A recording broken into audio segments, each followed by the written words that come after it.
So we are at Horse Cave in Horse Cave, Kentucky. Just going to the entrance today.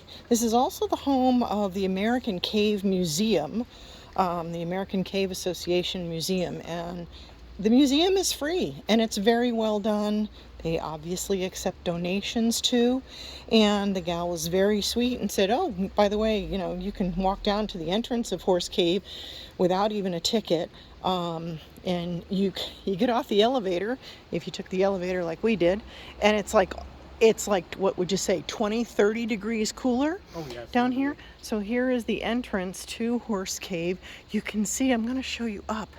This was originally a staircase, if you can believe that came down from, you can see a foundation of an old building. They talk about a dentist who owned the cave, bought it for $375 back in the 1800s.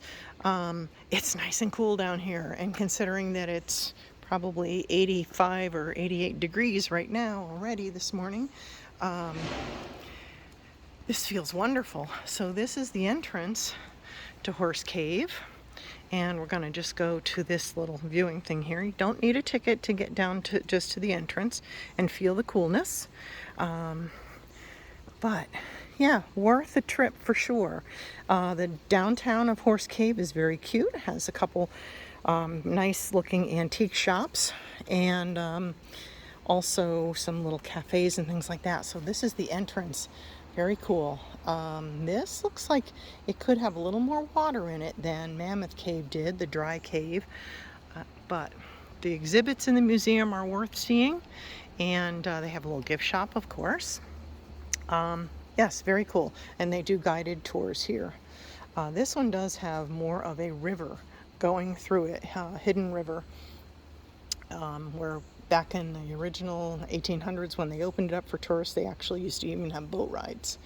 So that's all from Horse Cave, Kentucky. Signing off, this is Kevin and Louisa Sherman with thepewterpalace.com. If you don't subscribe yet, please do. We really appreciate your support. Thanks. Bye-bye.